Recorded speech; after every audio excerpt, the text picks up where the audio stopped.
They sold her on a Tuesday. No ceremony, no farewell.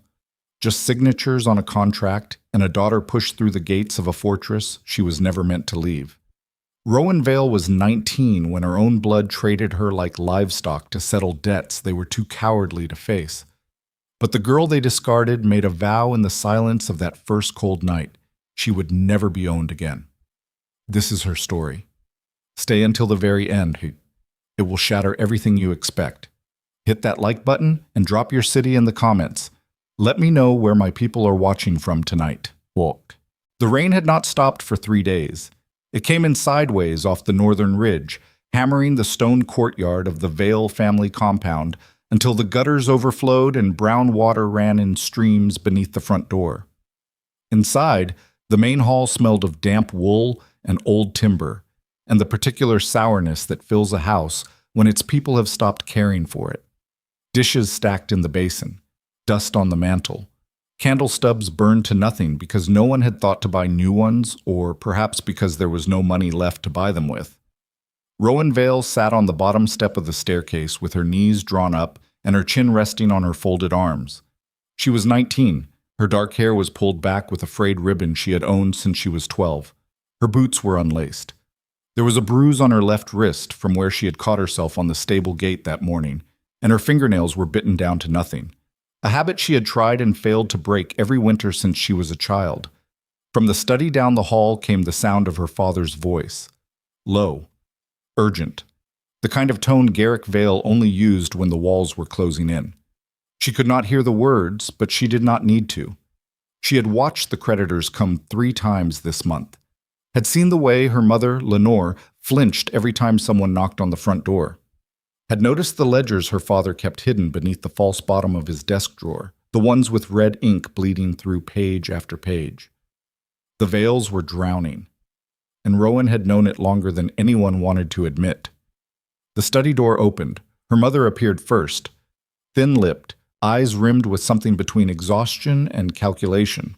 Behind her came Garrick, broad-shouldered but stooped in a way that made him look 10 years older than he was. His beard was unkempt. His shirt was wrinkled. He smelled of whiskey and the particular desperation of a man who had run out of moves. Rowan looked up at them from the staircase and felt the air change. She had lived with these people her entire life. She knew the difference between bad news and catastrophe. This was something else entirely. This was the silence that came before surrender. "Come into the study," Garrick said. His voice cracked on the second word. "Why?" "Just come in, Rowan." She did not move. "Tell me here." Lenore pressed her lips together and glanced at Garrick. Something passed between them. A look Rowan would remember for years. Not guilt exactly. Something colder. Permission. "There has been a proposal," Lenore said carefully. "A proposal for what?" "A marriage arrangement." Rowan's stomach turned. She pressed her back harder against the stair railing. "Whose marriage?" Nobody answered. The rain hammered the roof above them. Somewhere in the house, a shutter banged against its frame over and over like a slow, stupid heartbeat. "Mine," Rowan said. It was not a question. Garrick exhaled through his nose. "The Draven Alpha has made an offer. A contract marriage. In exchange, our debts to his territory are forgiven. All of them." "All of them," Rowan repeated. The words tasted like iron in her mouth. "It is a generous arrangement," Lenore added quickly. "He is offering full protection for the Vale holdings, trade access through the northern corridor. It would save everything. Everything except me." "That is not fair, Rowan." "Not fair?" Rowan stood up slowly. Her legs felt unsteady, but she locked her knees and forced her spine straight. "You are telling me you want to hand me over to Kyle Draven, the man they call the Butcher of the Northern Ridge, and I am the one being unfair?" Garrick raised one hand. "Those are rumors. Exaggerations from rival packs trying to—" "He executed 3 alphas in a single season. That is not a rumor. That is a body count. They were traitors. They moved against him. And what happens when I move against him? When I disagree? When I do not perform the way he expects?" Rowan's voice was rising, cracking at the edges despite every effort to hold it steady. What then, Father? Does he forgive that too, or does he handle it the way he handles everything else? Silence. Lenore stepped forward and reached for Rowan's arm. Rowan pulled away like the touch burned her. Do not, Rowan said. Sweetheart, do not call me that. Not right now. She backed toward the wall, her shoulder blades hitting the cold stone. She could feel her heartbeat in her throat, in her temples, behind her eyes. How long have you been planning this? How long have you known? Garrick looked at the floor. The negotiations began 6 weeks ago. 6 weeks. 6 weeks of dinners where they smiled at her across the table. 6 weeks of her mother asking how her studies were going, whether she had enough warm clothes for winter. 6 weeks of casual practice normalcy while they drafted the terms of her sale behind a locked door. Something inside Rowan went very quiet. It was not peace. It was the silence that comes when a person realizes the ground beneath them was never solid to begin with. You could have told me, she said. Her voice came out flat, stripped. You could have given me a choice. There is no choice, Garrick said. The alternative is losing everything. The pack businesses, the land, the alliances your grandfather spent 40 years building. Everything. So you chose the empire over your daughter. We chose survival, Rowan, yours included. She almost laughed. Almost. The sound caught in her chest and turned into something harder, something that sat behind her ribs like a fist. When? She asked. 3 days. 3 days. The Draven envoy arrives at dawn on the 4th day. You will travel with them to the northern fortress. Rowan closed her eyes. Behind her eyelids, she saw the compound as it had been when she was small. Bright, noisy, full of cousins running through the halls and her grandfather's laughter booming from the dining room. She saw the stables where she had learned to ride, the library where she had taught herself to read trade reports at 14 because no one else in the family bothered to understand them. The kitchen garden where she had planted rosemary with her mother the spring she turned 10, both of them laughing because neither knew what they were doing. All of it was gone now. Not destroyed, hollowed out. Emptied by years of bad decisions and debts piled on debts, and her father's stubborn belief that the name Vale alone was enough to hold it all together. She opened her eyes. Her parents stood side by side in the hallway, and for the first time Rowan saw them clearly. Not as her protectors. Not as the people who were supposed to stand between her and the world. She saw them as what they had become. 2 people who had run out of everything except their willingness to sacrifice someone else. Fine, Rowan said. Lenore blinked. Fine? I will go, but I want you both to understand something. Rowan straightened her shoulders. Her hands were trembling, but she pressed them flat against her thighs. You are not saving this family. You are proving that it was never worth saving. She walked past them without another word. Up the stairs, down the hallway, into her room. She closed the door. She locked it. She sat on the edge of her bed and pressed her fists against her eyes until she saw white sparks behind the darkness.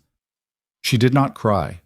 She had decided somewhere between the staircase and her bedroom door that crying was a currency she could no longer afford. Whatever she had left, whatever stubborn, raw-boned thing still lived inside her, she was going to need every piece of it. 3 days. She had 3 days to prepare for the rest of her life. The first day she spent in the library. Not reading, cataloging. She pulled every ledger, every trade agreement, every contract she could find and spread them across the long oak table her grandfather had built by hand. She had always been good with numbers. Better than her brother Marcus, who had been groomed as the heir but could not add a column of figures without losing his place. Better than her father, who signed documents without reading them and trusted advisors who told him what he wanted to hear. The numbers told a story her family had been refusing to read for years. The Vale Pack businesses were not just failing, they had been mismanaged into the ground. Trade routes abandoned because maintaining them required effort. Partnerships dissolved because Garrick refused to negotiate terms he considered beneath his station. Investments made on instinct rather than analysis, each one bleeding money faster than the last, and through all of it the debts had grown. Quiet at first, then steady, then catastrophic. Rowan did not know exactly what she would need in the Draven fortress, but she knew this. Understanding how money moved was the closest thing to a weapon she could carry. The second day, her brother found her. Marcus was 23, square-jawed, with their father's broad build and their mother's talent for saying exactly the wrong thing at the worst possible moment. He leaned against her doorframe with his arms crossed and his expression somewhere between pity and discomfort, like he was visiting someone in a hospital and did not know how long he was supposed to stay. "You could fight this," he said. Rowan folded a wool dress and placed it in her travel case. "Could I?" "Refuse the arrangement, make a stand. And then what?" Marcus shifted his weight. "I do not know. Something." Something. Rowan smoothed the fabric with both hands. "That has always been the veil strategy, has it not? Something will work out. Something will change. Someone else will fix it." She looked up at him. "When has something ever worked for this family, Marcus?" He had the decency to look away. "I tried to talk to Father about it. He would not listen. He never does." "Rowan, did you offer to go in my place?" She asked it calmly, without accusation, just a question. Marcus opened his mouth, closed it. "I did not think so." Rowan turned back to her packing. "Go, Marcus. This conversation is not helping either of us." He stood there for another moment, long enough for her to feel the weight of everything he was not saying, and then he left. His footsteps faded down the hall, and Rowan was alone again with the sound of rain and the quiet arithmetic of survival. She was learning something in these final days. Something no one had ever taught her because no one in her family had ever needed to learn it.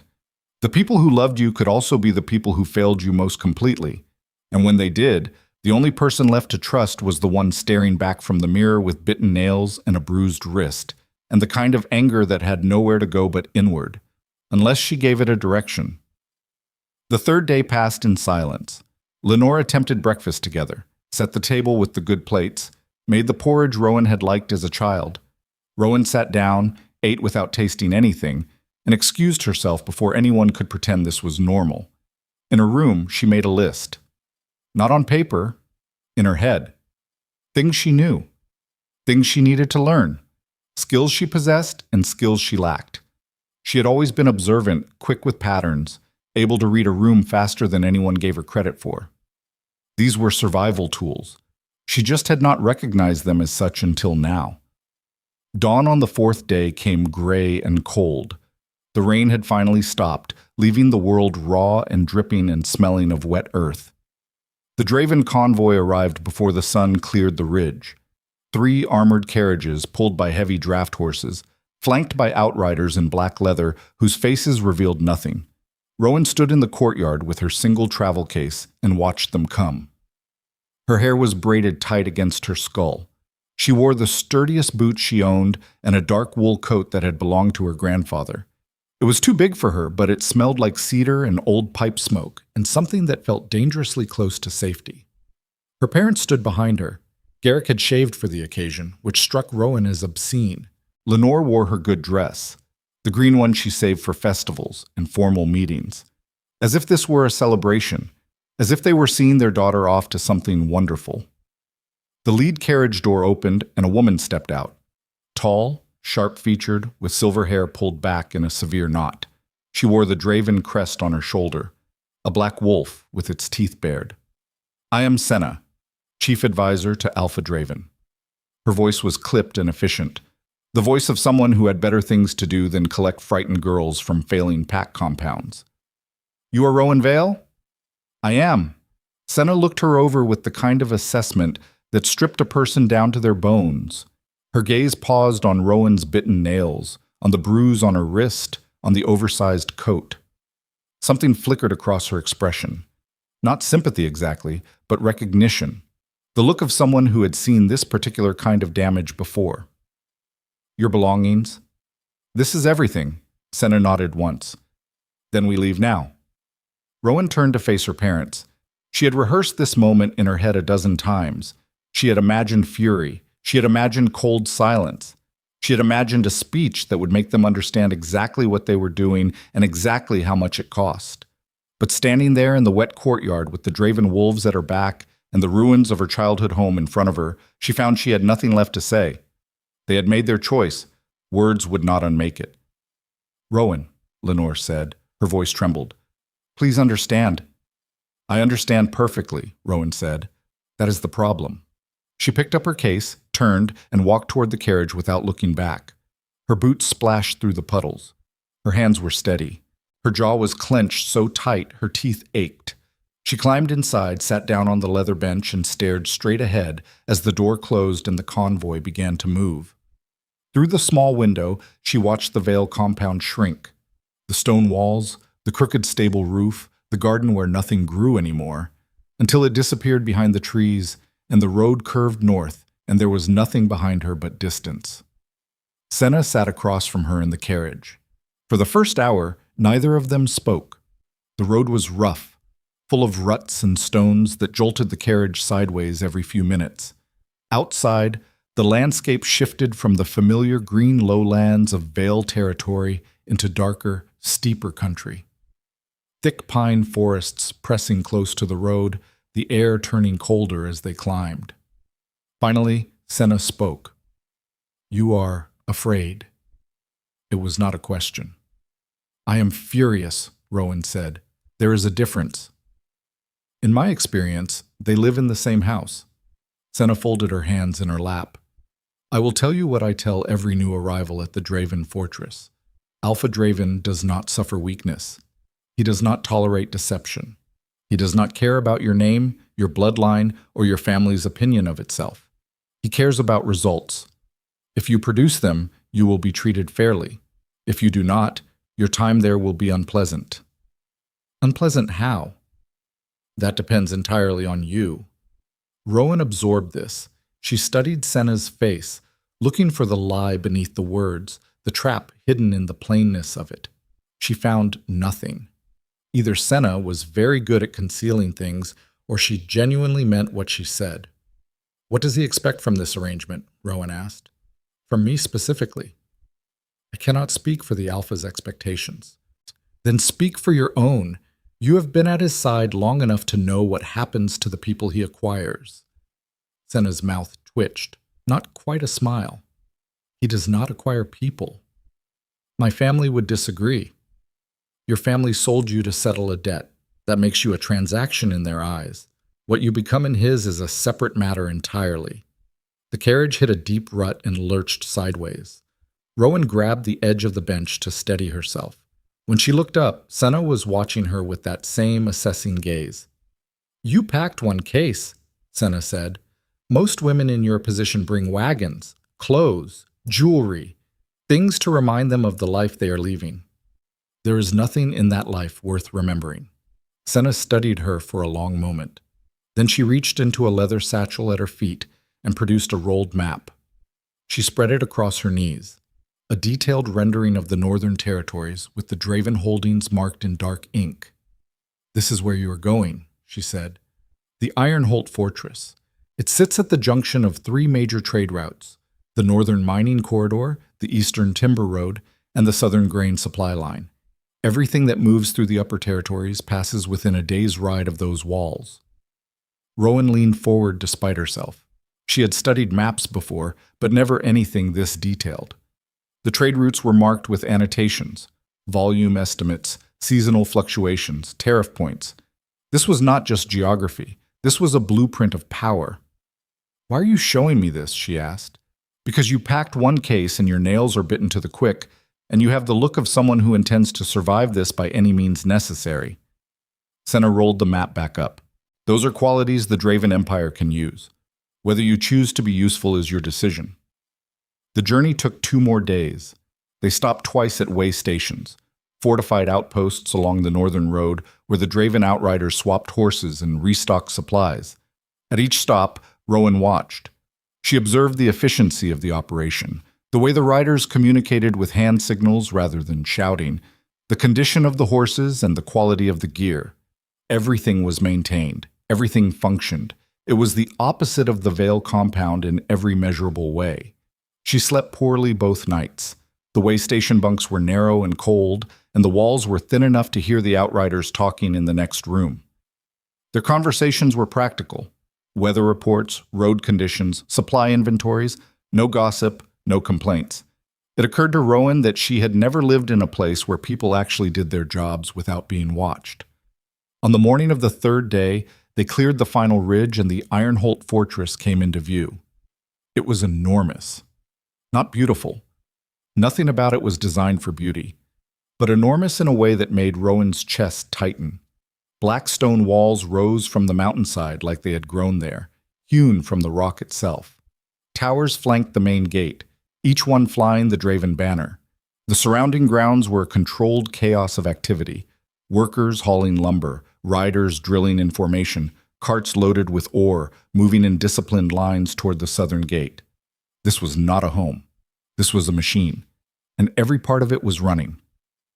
The carriage passed through the main gate and came to a stop in an inner courtyard paved with dark stone. Rowan stepped out and felt the cold air hit her like a wall. Her breath came out in white clouds. Her oversized coat suddenly felt thin. She barely had time to take in her surroundings before she saw him. Cale Draven stood on the far side of the courtyard with two of his lieutenants. He was taller than she had expected, well over 6 feet, with the kind of build that came from years of physical work rather than mere training. His dark hair was cut short. His jaw was sharp enough to cast shadows. His eyes were pale gray, almost colorless, and when they found Rowan across the distance of the courtyard, she felt the impact in her spine. He did not smile. He did not wave. He did not perform any of the small courtesies that other alphas use to put people at ease. He simply looked at her the way you look at something you are deciding what to do with. Then he turned and spoke to one of his lieutenants, a brief, low instruction Rowan could not hear, and walked toward the main hall without a backward glance. Senna appeared at Rowan's elbow. "You will be shown to your quarters. Dinner is at sundown. You will eat in the main hall." "With him?" "With everyone. Alpha Draven does not eat separately." Rowan's quarters were on the 3rd floor of the East Tower, a small room with a narrow bed, a wooden desk, a wardrobe, and a window that looked out over the northern ridge. It was clean, sparse, cold. It smelled like stone and pine resin and something faintly metallic that she would later learn was the iron dust that hung in the air near the mountain mines. She set her case on the bed and did not unpack. Instead, she stood at the window and looked out at the fortress below her, watched the patterns of movement, the flow of people and goods and orders through the courtyard, counted the buildings, noted which ones had smoke coming from their chimneys and which did not, mapped the exits. This was what she did now. She mapped exits. Dinner was a test she did not realize she was taking until it was over. The main hall was a vast stone chamber with long tables arranged in parallel rows. There were no place cards, no ceremony, no separation by rank that Rowan could identify. Workers sat beside officers. Advisors sat beside stable hands. The only distinction was the head table, where Kael sat with Senna and 3 other senior figures Rowan did not recognize. She was directed to a seat at the end of the head table. The placement felt deliberate, close enough to observe, far enough to be observed. The food was plain but substantial. Roasted meat, dark bread, root vegetables. No wine. Water and a bitter herbal drink that Rowan later learned was a Northern Highland tea made from pine needles and dried berries. She ate steadily, tasting nothing, keeping her eyes on her plate while her ears cataloged every conversation within range. Midway through the meal, Kael spoke to her for the first time. "You are smaller than I expected." His voice carried despite the noise of the hall. It was not loud. It did not need to be.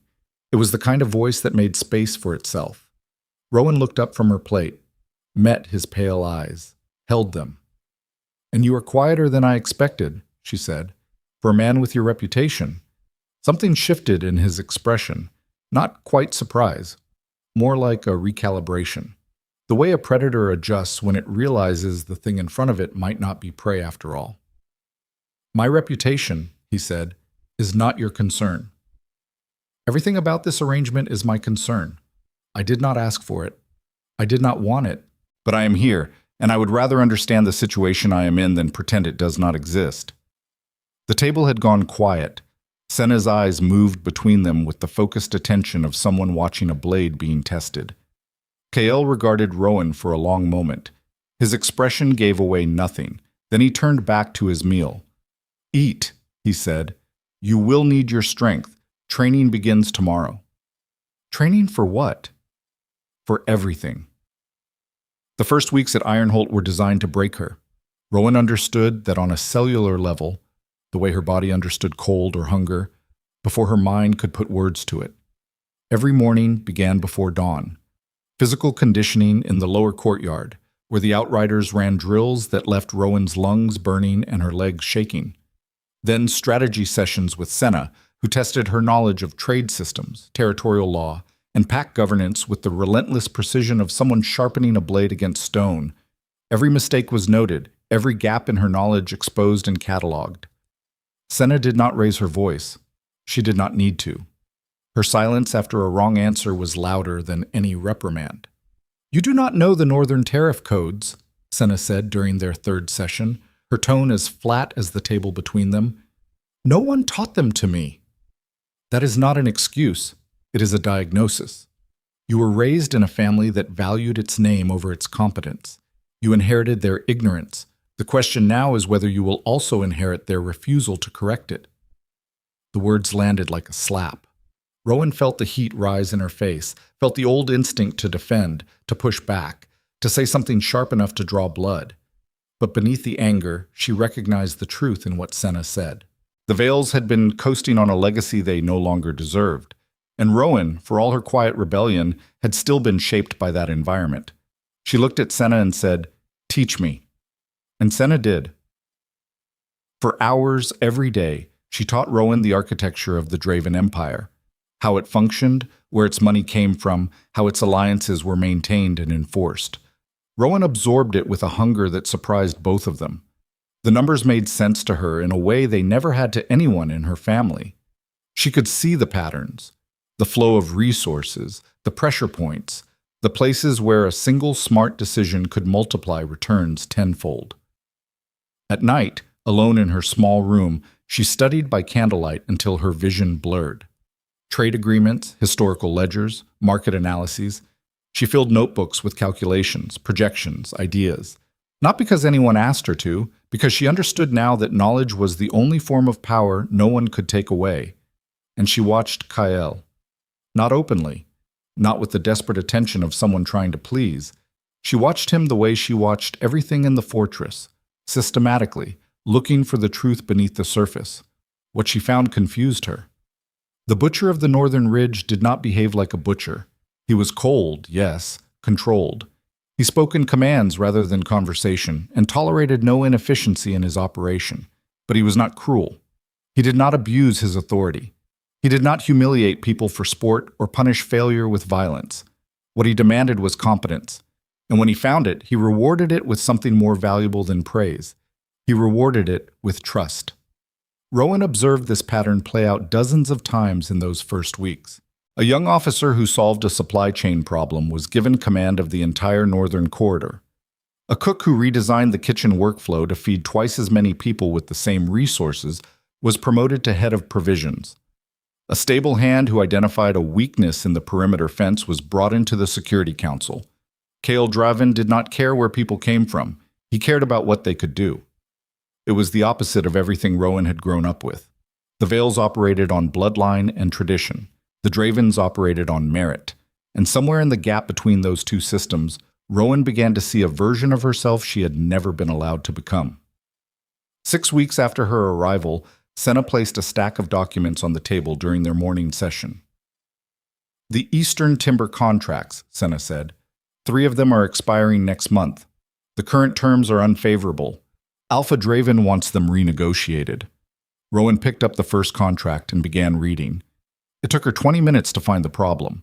A pricing clause that locked the Draven operation into rates set 3 years ago, before the timber market shifted. The suppliers were making a fortune. The Dravens were overpaying by nearly 30%. "This is not just unfavorable," Rowan said. "This is predatory." Whoever negotiated these original terms either did not understand the market or did not care. The former lead negotiator was dismissed 2 years ago. The contracts remained because no one prioritized reviewing them. Rowan spread all 3 contracts across the table. Her mind was already working. cross-referencing the timber volumes with current market rates, calculating the leverage points, identifying which suppliers needed Draven business more than the Dravens needed their timber. "I can fix these," she said. Senna watched her with an expression Rowan could not read. "That is not your role." "Then give me a role." The silence that followed lasted long enough for Rowan to hear her own heartbeat. Senna gathered the contracts, squared the edges, and stood. "I will speak to Alpha Draven," she said. That night, Rowan lay in her narrow bed and stared at the ceiling. Her body ached from the morning drills. Her mind hummed with numbers and clauses, and the particular electricity of having seen a problem she knew she could solve. She thought about her family. Not with anger. That fire still burned, but it had changed shape over the weeks, hardened into something more useful than rage. She thought about them with a clarity that felt almost clinical. They had thrown her away because they believed she was worth less than their debts. They had looked at their daughter and seen a line item, a cost to be offset. But they had been wrong. Not because Rowan was special. She had no illusions about that. They were wrong because they had never bothered to look closely enough to see what she actually was. A girl who could read a contract faster than their best advisor. A girl who understood money better than the men they hired to manage it. A girl who, when everything was taken away, did not collapse. She started counting. Survival was not about strength. It was about attention, about noticing the details everyone else was too comfortable or too proud to see. The Vales had stopped paying attention years ago. They confused their name with their worth, and their history with their future, and their authority with their competence. And by the time they realized the difference, there was nothing left but a daughter they could trade. Rowan closed her eyes. In the darkness behind her lids, she saw the fortress as a map. The trade routes, the supply lines, the interlocking systems that kept this machine running. She saw the places where she could fit, the gaps she could fill, the value she could build. Not for Kael, not for anyone else, for herself. Tomorrow she would find out whether Senna had spoken to the Alpha. Tomorrow she would learn whether her instinct about the timber contracts was correct. Tomorrow she would take one more step away from the girl her family had discarded and toward the woman she was building in her place. But tonight she allowed herself one moment of honesty. She was terrified that she was wrong about her own abilities. Terrified that this fortress would swallow her the way the Vale compound had, slowly, quietly, until she forgot she had ever wanted more. Terrified that the anger keeping her alive would burn out before she had anything else to fuel the fire. She pressed her palms flat against the cold mattress and breathed until the fear settled into something she could carry. Then she slept. 2 days later, Senna called her to the strategy room. It was a large, windowless chamber at the center of the fortress, its walls covered in maps and charts and pinned reports. A long table occupied the center, surrounded by chairs that bore the scuffs and scratches of years of use. Kael was standing at the far end of the table. He did not look up when she entered. "The timber contracts," he said. "Senna tells me you found the pricing problem." "Yes. Everyone else missed it for 2 years. Everyone else was not looking." He looked up then, those pale gray eyes fixed on her with an intensity that made her skin prickle. "And you were. I look at everything. It is the only advantage I have." Kael studied her the way he studied everything, with a patience that felt almost predatory. Then he placed 3 folders on the table and slid them toward her. "Renegotiate the timber contracts. Senna will provide the authority documents. You have 3 weeks." Rowan picked up the folders. Her hands were steady. Her heart was hammering. "If I succeed," she asked, "then you will get more work." "And if I fail?" Something crossed Kael's face. Not a smile. He did not smile, but something adjacent to one. Something that lived in the same territory as respect. "Then I will have wasted 3 weeks," he said. "And I do not waste things." He left the room. Rowan stood alone with the folders in her hands and the maps on the walls and the weight of an opportunity she had clawed out of nothing. She opened the first folder and began to read. She did not know, could not have known, that 200 miles to the south, in the crumbling study of the Vale compound, her father was signing a new set of documents that would trigger a chain of events reaching all the way to the capital. documents that would bring the most powerful families in the territory to their knees. And at the center of it all, connected by threads she had not yet learned to see, was a name she had never heard spoken aloud. The name of the silent investor who had been buying Vale debt for years, one contract at a time, building a position so vast and so patient that by the time anyone understood what was happening, it would already be too late. The game was so much bigger than Rowan knew, and she had just been placed on the board. Rowan spent 11 days on the timber contracts before she spoke to another human being about anything other than numbers. She worked in the strategy room because Senna had given her access, and because the room had no windows, which meant no distractions. She ate there.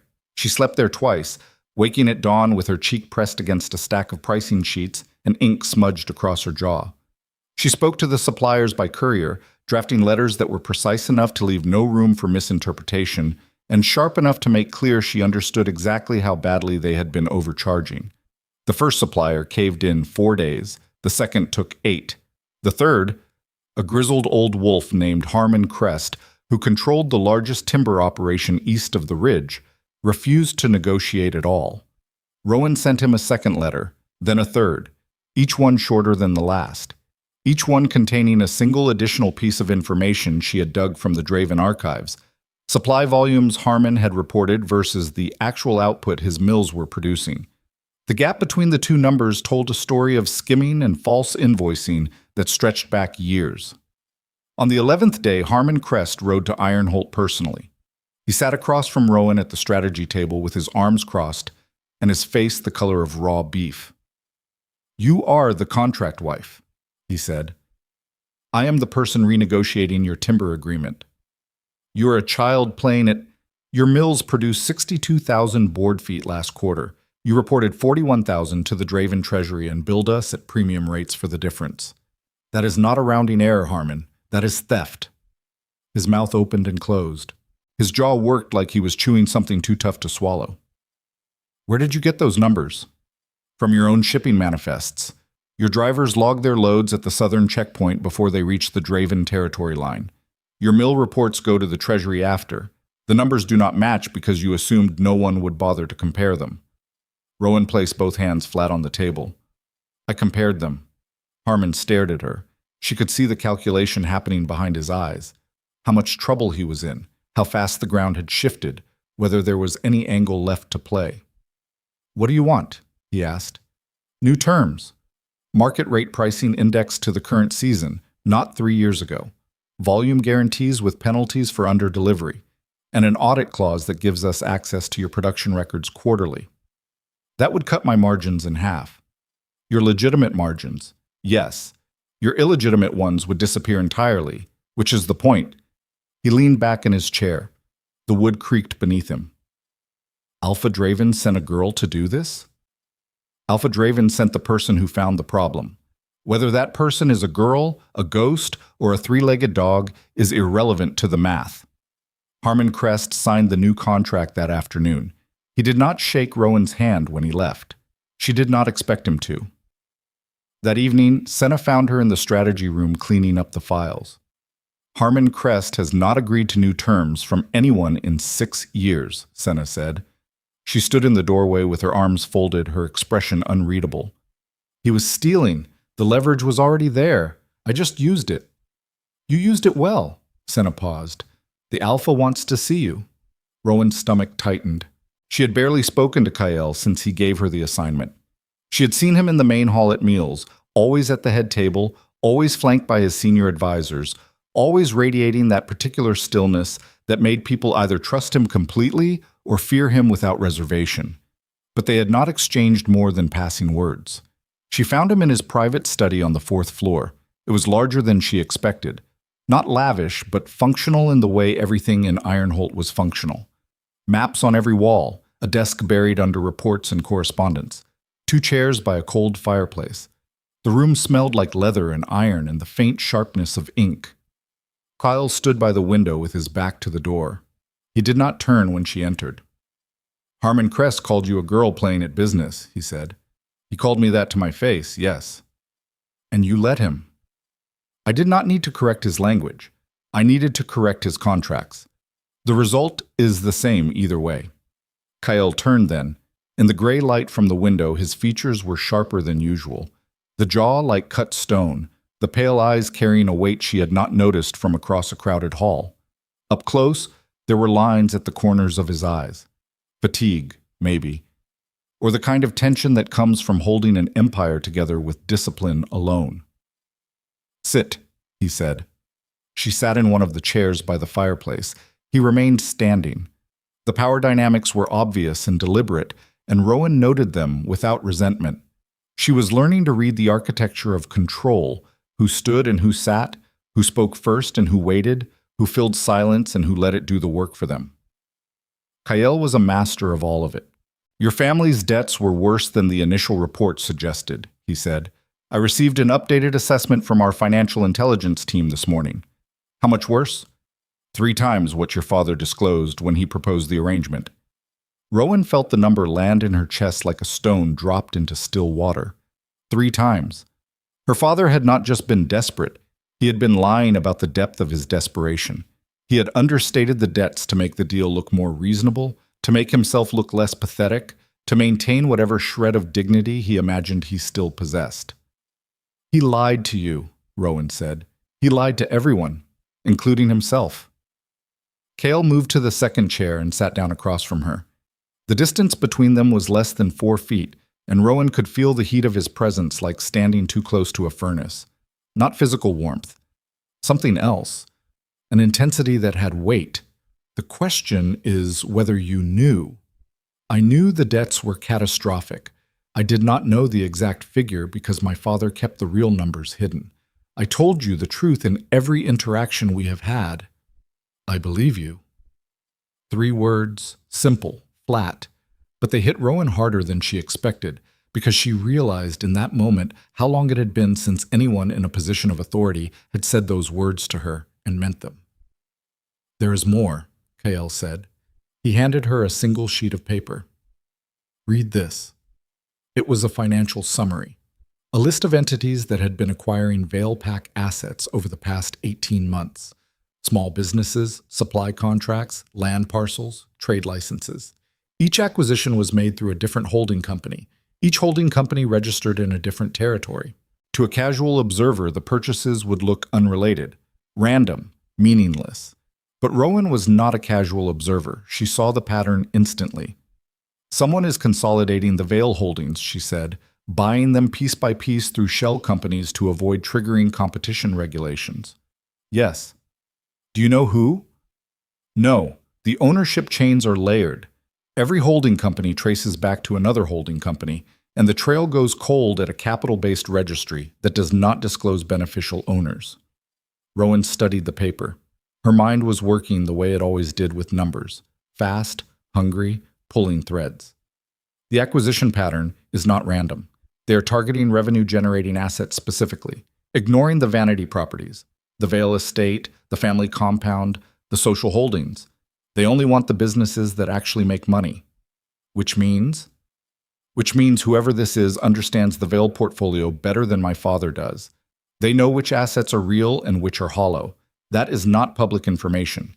Someone inside the Vale operation is feeding them data. Kael watched her reach this conclusion. His expression did not change, but something in his posture shifted. A fractional easing of tension, like a man who has been testing a rope and found it will hold. "I reached the same conclusion," he said. "What I need now is someone who understands the Vale family well enough to determine who the inside source might be." Rowan set the paper down on the arm of her chair. "You want me to investigate my own family? I want you to do what you do. Look at everything. Find what others miss." She breathed. The air tasted like iron and cold stone. "If I do this, if I find answers, what happens to the Vales? That depends on what the answers are. My parents could be implicated." "Yes." "My brother?" "Possibly." She sat with that for a long moment. Rain had begun to fall outside. She could hear it against the window panes, that same relentless northern rain that seemed to follow her everywhere. She thought about her mother setting the table with the good plates on that last morning. She thought about Marcus in her doorway, offering solutions he had no intention of following through on. She thought about her father's shaking hands and whiskey-soured breath and the 6 weeks of smiling across the dinner table while he drafted the terms of her exile. They had sold her. They had lied about the price.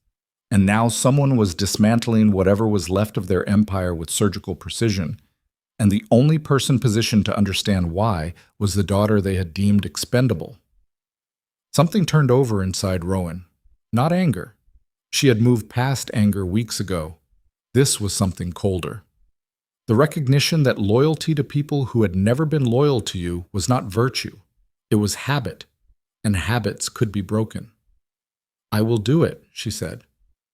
Cale nodded once. No praise, no gratitude, just acknowledgement that a decision had been made and the work could begin. "Senna will give you access to the intelligence archives, everything we have on Vale financial activity for the past 3 years. He stood. "One more thing." Rowan looked up at him. "The timber contracts. The savings from the renegotiation were significant, well beyond what I expected.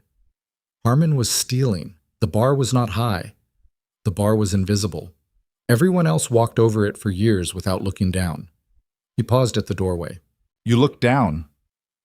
Then he was gone, and Rowan sat alone in his study with the financial summary in her lap, and the rain hammering the windows, and the particular hollow feeling that comes from understanding you are about to take apart the only family you have ever known. She began the next morning.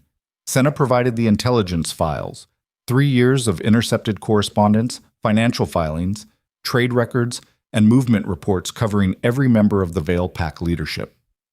It was more surveillance data than Rowan had imagined existed, and its existence raised questions she was not yet ready to ask.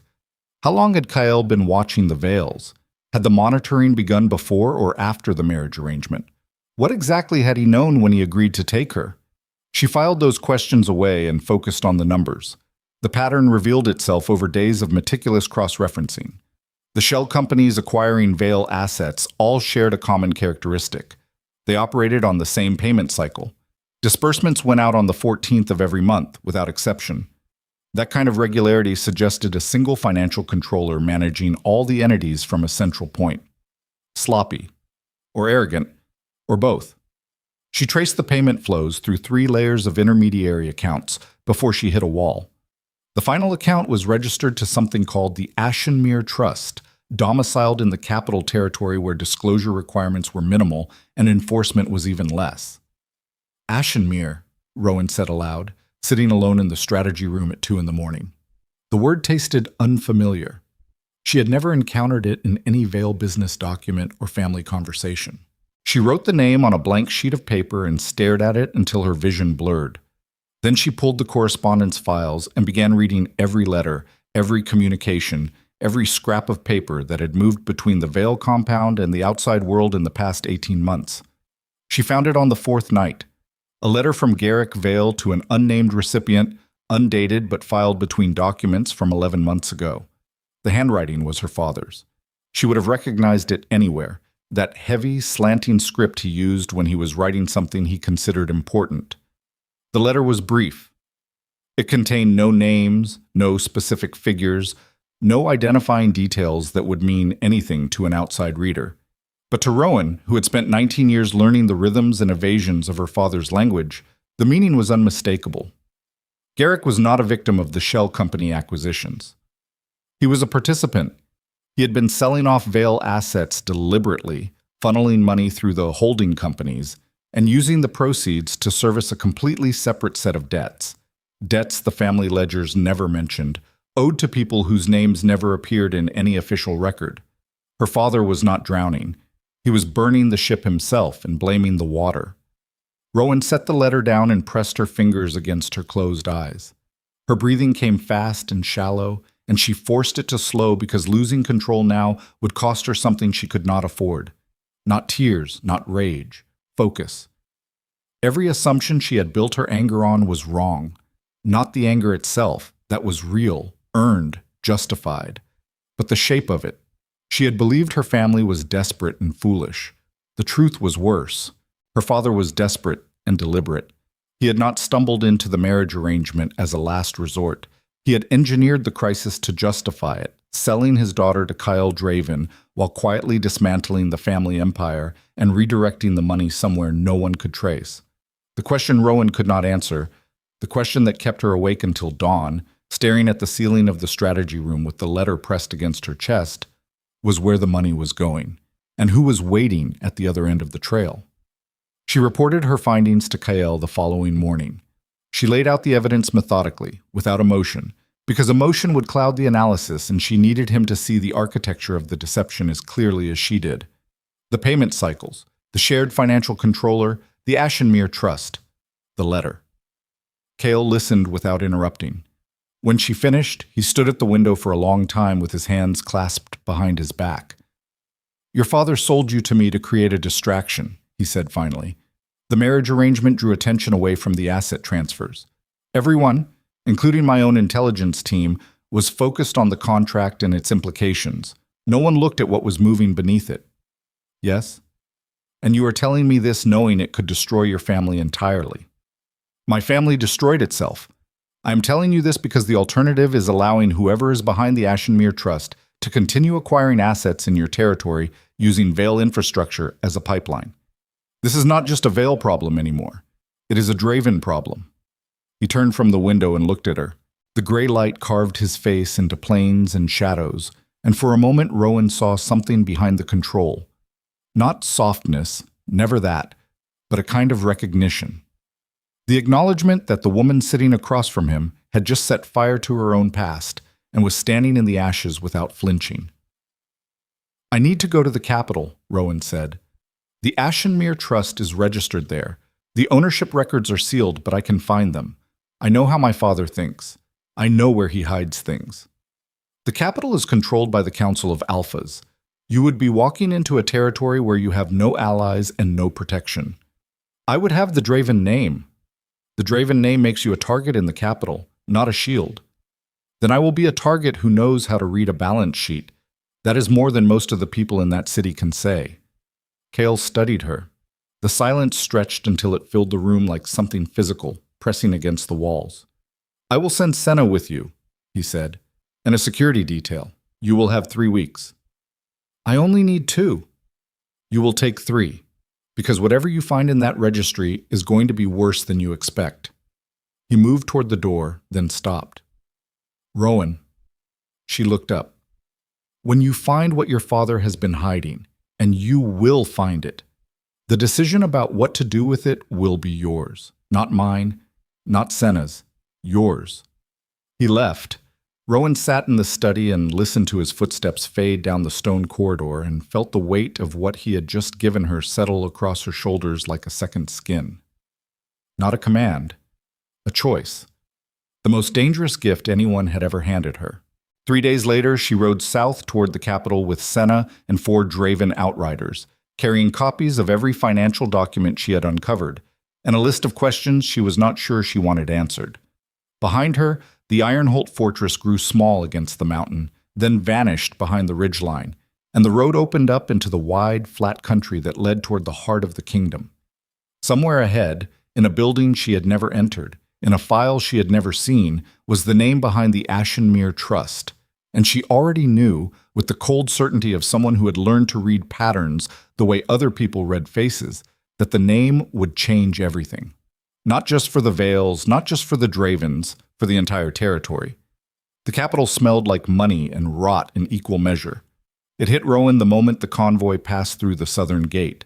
The sweetness of perfumed market stalls layered over open sewage channels, baked bread competing with horse dung, and beneath all of it the metallic undertone of a city that had been trading in power so long the corruption had seeped into the stone itself. Senna arranged lodging at a Draven-affiliated trade house near the Registry District.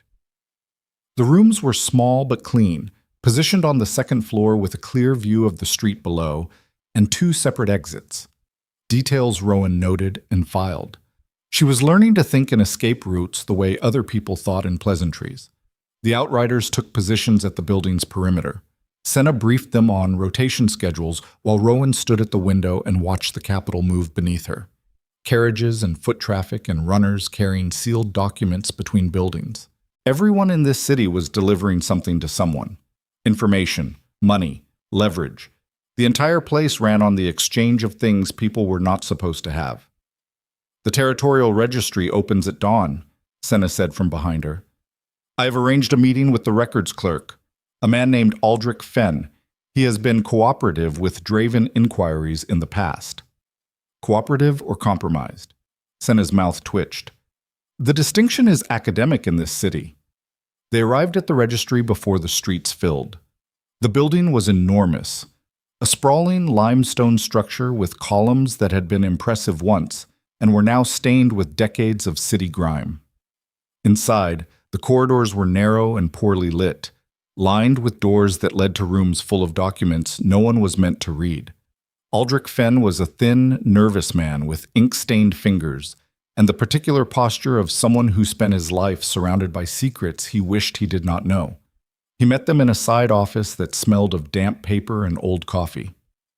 The Ashenmere Trust, he said, repeating the name as if tasting it. That filing is in the restricted archive. Beneficial ownership records for capital-registered trusts are sealed under council directive. I am aware of the directive, Rowan said.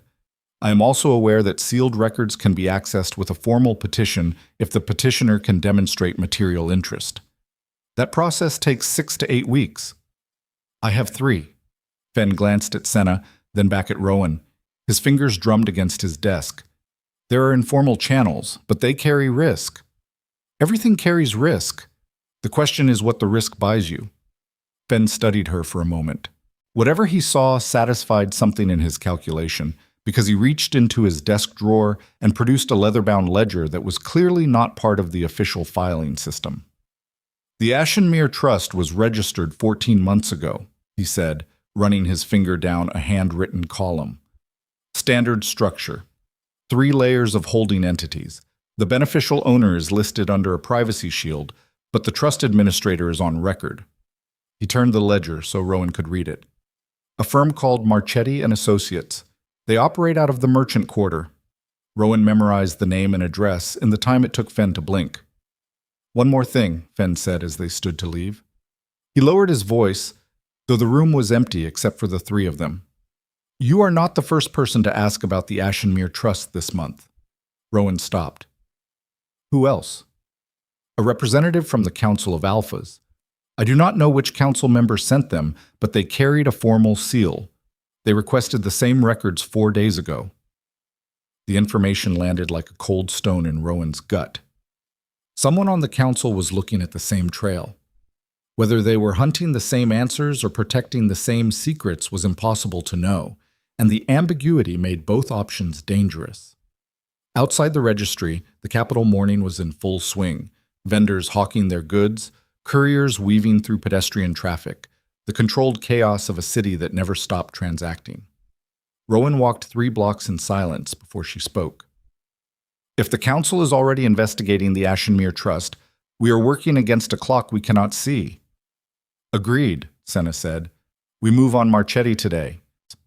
The Merchant Quarter occupied a warren of narrow streets east of the main market. Marchetti and Associates was housed in a building that tried very hard to look respectable. Polished brass nameplate, swept steps, curtains in the windows. But the mortar between the bricks was crumbling, and the curtains were drawn tight in a way that suggested the people inside did not want to be observed. They were received by a junior clerk who looked barely old enough to shave. He ushered them into a waiting room furnished with chairs that were expensive and uncomfortable, the universal language of firms that wanted clients to know they were paying for prestige, not warmth. After 20 minutes, a door opened and a man appeared. Mid-50s, silver hair swept back, a suit that cost more than everything Rowan had packed in her single travel case. His smile was practiced, the kind of smile that had been deployed across conference tables and courtrooms so many times it had worn smooth, revealing nothing beneath it. I am Dominic Marchetti, he said. I understand you have questions about one of our client trusts. The Ashenmere Trust, Rowan said. I need to know who owns it. Marchetti's smile did not change. That was the tell. A genuine smile would have shifted. Surprise, curiosity, defensiveness. His remained perfectly static, which meant he had been expecting this conversation. Client confidentiality is the foundation of our practice, he said. I cannot disclose beneficial ownership without the client's written consent or a formal judicial order. I am not asking for disclosure. I am asking you to confirm what I already know. And what do you believe you know? Rowan reached into the leather case she carried and produced the financial documents she had assembled at Ironholt, the payment cycles, the shell company registrations, the acquisition timeline. She spread them across Marchetti's polished desk with the deliberate care of someone laying out evidence at a trial. The Ashenmere Trust has acquired 37 Vale Pack assets in 14 months, she said. Every acquisition was structured through a different holding company, each one registered in a different territory, each one making payments on a 14-day cycle from accounts your firm administers. The total value of the acquired assets exceeds what the Vale family disclosed as their complete debt burden when they arranged my marriage to Alpha Draven. She let that settle. Which means either the trust is vastly overpaying for failing businesses, unlikely given the precision of the targeting, or the Vale debts are significantly larger than anyone has admitted, and the trust is acquiring assets as collateral for obligations my family cannot meet. Marchetti's smile was gone. In its place was something harder, more careful, the expression of a man recalculating how much trouble he was in. "You are thorough," he said. "I am motivated. There is a difference." He stood and walked to the window, his back to her. When he spoke again, his voice had dropped the professional veneer entirely. "I cannot give you the name, not because of confidentiality, because the individual behind the Ashenmere Trust is more dangerous than you understand, and naming them in this room would put both of us in a position neither of us can afford." "Then tell me what you can." Marchetti turned. His face had aged 10 years in 30 seconds. "The person you are looking for is not outside the Vale family. They are inside it, and they have been planning this for much longer than 14 months. The ground shifted beneath Rowan. Not physically. She was standing perfectly still on Marchetti's expensive carpet. But inside her chest, in the place where assumptions lived, something cracked and rearranged itself. Inside the family. Not an outside predator. Not a rival pack or a hostile alpha or a capital investor looking to strip assets for profit. Someone who shared her blood. Someone who had sat at the same dinner table, walked the same corridors, spoken the same name. She left Marchetti's office without another word. The street outside was loud with midday traffic, but the noise reached her ears as if through water. Distant, distorted, belonging to a world that operated on different rules than the one she had just entered. Senna matched her pace without speaking. They walked 6 blocks before Rowan stopped in a narrow alley between 2 warehouses and pressed her back against the brick wall and breathed. Not panic. She would not allow panic.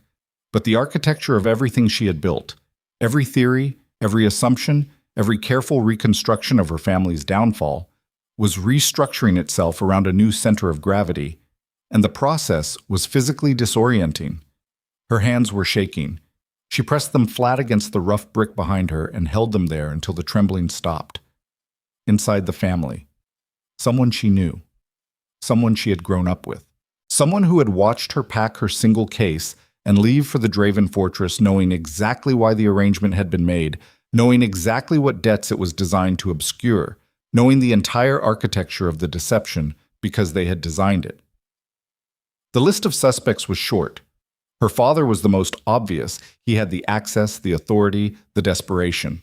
But Garrick Vale was not a planner. He was a reactor, a man who stumbled from one crisis to the next and called it leadership. The precision of the Ashenmere operation was beyond him. She knew that with the certainty of someone who had watched him mismanage every opportunity he had ever been given. Her mother. Lenore was sharper than Garrick, more calculating, better at long-term thinking. But Lenore's calculations were social, not financial. She understood people, not portfolios. And the Ashenmere Trust was a financial instrument of extraordinary sophistication. Someone who understood markets, shell structures, capital regulation at a level that went far beyond social manipulation. Which left Marcus. Rowan's brother. 23. Square jaw. Their father's build and their mother's gift for misdirection. The heir who everyone assumed was too disinterested in the family business to understand it.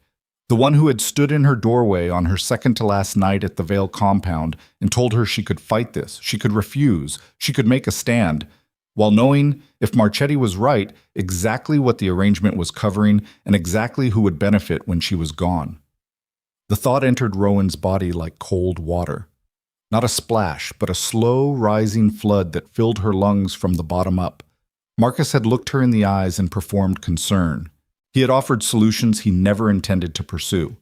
He had played the role of the helpless brother while architecting the precise financial mechanism that would strip their family of everything it owned and funnel the proceeds to a trust he controlled. She did not have proof. Not yet. But she had the pattern, and the pattern fit Marcus the way a key fits a lock, perfectly, inevitably, with the satisfying click of something designed to work exactly this way. Senna spoke for the first time since they left Marchetti's office. "You know who it is." It was not a question. "I think I know," Rowan said, "but thinking and proving are different things, and the difference matters." "What do you need?" "The Ashenmere Trust's founding documents. Marchetti will not give them voluntarily, and a judicial order takes weeks, but there is another way." Rowan pushed off the wall and straightened her coat. Her hands were steady now. The shaking had been replaced by something else, a focused, surgical calm that frightened her more than the trembling because she recognized it for what it was. The moment when a person stops trying to save something and starts preparing to cut it out. The trust was registered here in the capital. The founding documents require a witness signature from a licensed notary. Notaries keep their own records separate from the registry. If we find the notary who witnessed the Ashenmere filing, we find the original signature. Senna nodded once, and within the hour they had the notary's name from Fenn at the registry. A retired official named Gerda Holm, who kept her records in a private archive at her home on the western edge of the city. Gerda Holm was 80 years old and sharp as a blade that had never been allowed to dull. She received them in a parlor full of books and the smell of bergamot tea, listened to Rowan's explanation with the patient attention of someone who had spent 50 years listening to people explain why they needed things they were not supposed to have, and then disappeared into her archive for 12 minutes. She returned with a single sheet of paper. "The Ashenmere Trust founding document," she said, "witnessed and notarized by my office 14 months ago." She placed it on the table between them. "The beneficial owner's signature is on the second page." Rowan turned to the second page. She read the signature, and the floor dropped out. Not Marcus. Lenore. Her mother. Rowan stared at the signature, the familiar, elegant cursive she had seen on birthday cards and school permission slips, and the household ledger her mother kept in the kitchen drawer. Lenore Margaret Vale. Written in the same careful hand that had signed Rowan's childhood documents and packed her lunches and smoothed her hair back from her forehead when she was sick. The signature was dated 2 months before the marriage arrangement was proposed. 2 months before Garrick began negotiations with the Draven territory. 2 months before Rowan was informed that her life was no longer her own. Lenore had set the entire mechanism in motion before anyone else knew it was moving. She had created the trust. She had hired Marchetti. She had begun acquiring Vale assets through shell companies while her husband was still pretending the debts could be managed through traditional channels. And when the situation reached the point where a dramatic gesture was needed, something large enough to distract everyone from the real movement of money and assets, Lenore had provided the solution. Sell the daughter, create the spectacle.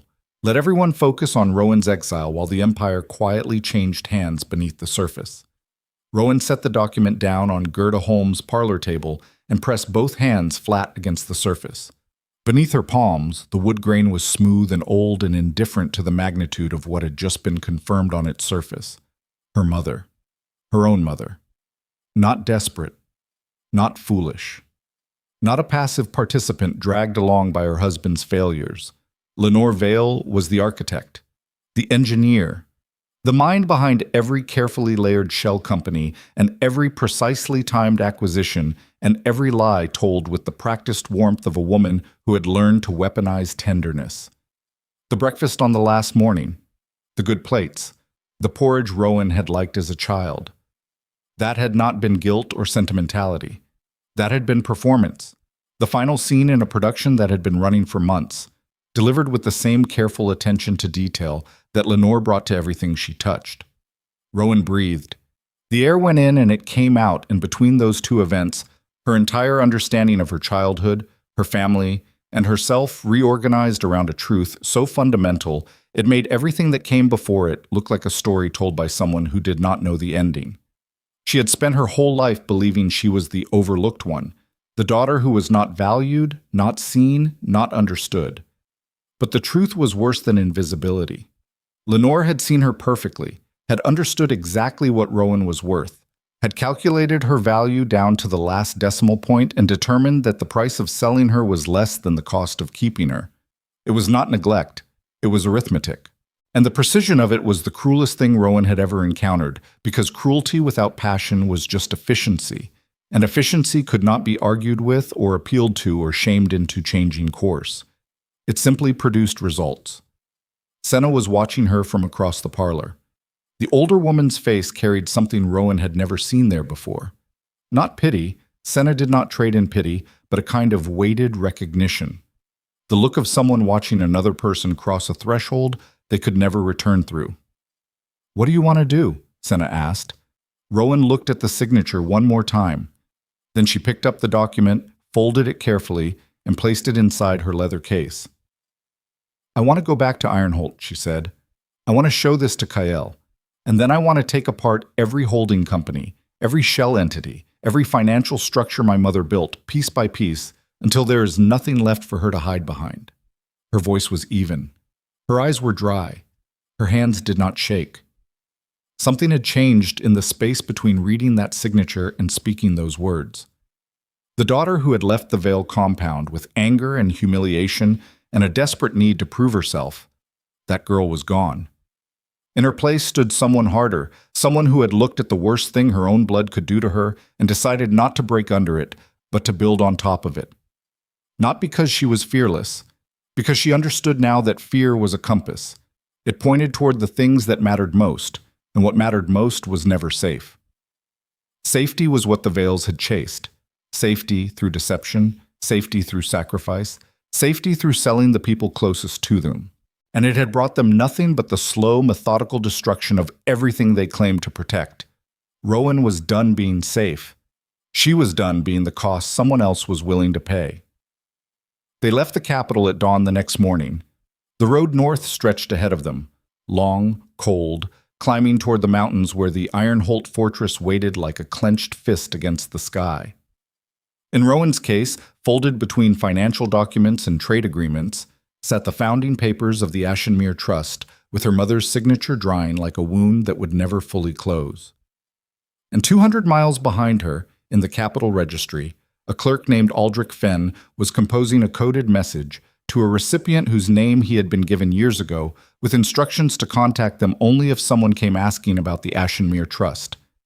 The message was 3 words long. It would reach its destination by nightfall. The message read, "She found it." And the recipient, the person who had been waiting for this moment with the patient, lethal calm of someone who had anticipated every move on the board, was already preparing a response that would make everything Rowan had uncovered look like the surface of a much deeper, much darker well. The road back to Ironholt took 2 days. Rowan did not sleep either night. She sat in the carriage with the Ashenmere documents spread across her lap and stared at them until the words lost meaning and became shapes, then found meaning again in patterns she had not noticed before. The founding date, the structure of the holding companies, the sequence of acquisitions. Every piece fit together with the mechanical precision of a trap that had been set long before anyone knew they were standing on it. Senna rode in silence across from her. The older woman had said nothing since they left the capital, and her restraint was its own form of communication. The silence of someone who understood that the person across from them was rebuilding their entire framework of reality, and that words would only slow the process. They reached Ironholt at dusk on the 2nd day. The fortress rose against the darkening sky like something carved from the mountain's own bone, and Rowan felt the sight of it land differently in her chest than it had the first time. Not dread, not relief. Something closer to recognition. This place had become the fixed point around which the rest of her life was reorganizing itself. She went straight to Kael's study, did not stop at her quarters, did not eat, did not wash the road dust from her face or change her travel-worn clothes. She carried the leather case with the Ashenmere documents against her ribs like a shield and climbed the stairs to the 4th floor with legs that burned from 2 days in a carriage and a heartbeat that had not settled to its resting rhythm since she read her mother's signature in Gerda Holmes' parlor. Kael was at his desk. He looked up when she entered, and whatever he saw in her face made him set down his pen and give her his full attention without a word. Rowan placed the founding document on his desk, turned to the second page, pointed at the signature. Kael read it. His expression did not change. It never changed, not in ways that ordinary people could read, but something shifted behind his eyes. A deepening. The look of someone who has just confirmed a suspicion they hoped was wrong. "Your mother," he said. "My mother." "How long?" "At least 14 months for the trust itself." But the planning, the structure, the shell companies, the financial architecture, that took longer. Years, probably. She was dismantling the Vale Empire from the inside while everyone watched my father fumble on the surface. Kael stood and moved to the window. Rain was coming again. She could see it in the low clouds pressing against the northern ridge, could smell it in the air that seeped through the old stone walls. "There is something else," Rowan said. "A clerk at the Capitol Registry, Aldrich Fenn, the one Senna arranged. Someone else had already been asking about the Ashenmere Trust before we arrived. A council representative with a formal seal, and Fenn's behavior when we left suggested he was reporting our inquiry to someone." Kael turned from the window. "You think Fenn is compromised." "I think everyone in that city is compromised. The question is by whom and at what price. If Fenn reported your inquiry, then whoever is protecting the Ashenmere Trust knows you have the founding documents. They know you have the signature." "Yes." "Which means they will move. Quickly." The word landed in the room like a dropped blade. Quickly. Not eventually. Not soon. Quickly. Whatever response was coming, it was already in motion. Kael crossed to his desk and pulled a leather folder from the locked bottom drawer. He opened it and spread its contents next to Rowan's documents, a set of intelligence reports she had not seen before, bearing dates from the past week. "These arrived while you were in the capital," he said. "Movement reports from our southern border. 3 separate convoys carrying sealed cargo moved through Vale territory in the last 6 days. The cargo manifests are falsified, listed as grain and textiles, but the weight ratios are wrong. Too heavy for grain, too compact for fabric." "What do you think it is?" "Weapons or gold. Either way, someone is moving significant assets through Vale channels under false documentation, and they are doing it now because they know the window is closing." Rowan looked at the movement reports and felt the scale of what they were dealing with expand beyond anything she had imagined. This was not just a family betrayal. This was not just a financial scheme. Someone, her mother, or whoever Lenore was working with, was using the Vale infrastructure as a pipeline for illegal cargo, and the marriage arrangement, the debt crisis, the entire theater of the family's downfall had been choreographed to keep everyone looking in the wrong direction. "I need to call a board assembly," Rowan said. The words came out before she had fully formed the thought, rising from somewhere beneath conscious planning, from the part of her that had been studying the Draven system for months and understood how its power structures functioned. A formal accounting session. Every entity tied to the Vale holdings, every contract, every asset transfer, brought into the open under territorial trade law. If we can force the Ashenmere Trust into a legal disclosure framework, the shell companies collapse. The cargo shipments lose their cover. The entire structure comes apart. A board assembly requires standing. You are a contract wife, not a territorial officer. I am the last registered heir to the Vale Pack holdings. Under the old trade codes, the ones that predate the Council's consolidated authority, any direct heir can petition for a formal accounting if they can demonstrate material fraud. I can demonstrate material fraud. I have the documents. Kael studied her. The lamplight caught the angles of his face and made the shadows deeper, and in that half-light he looked like something carved rather than born. All planes and edges, and the kind of stillness that only came from absolute, practiced control. "You have been reading the old trade codes," he said. "I have been reading everything." Something crossed his face then. Not a smile. Kael Draven did not smile, but a fracture in the stone of his expression. A hairline crack through which something warmer and more dangerous than approval briefly showed itself before the wall sealed over again. If you call a board assembly and present these documents, your family will be destroyed publicly, not privately, not behind closed doors, in front of every alpha, every trade council member, every power broker in the territory. There is no walking that back.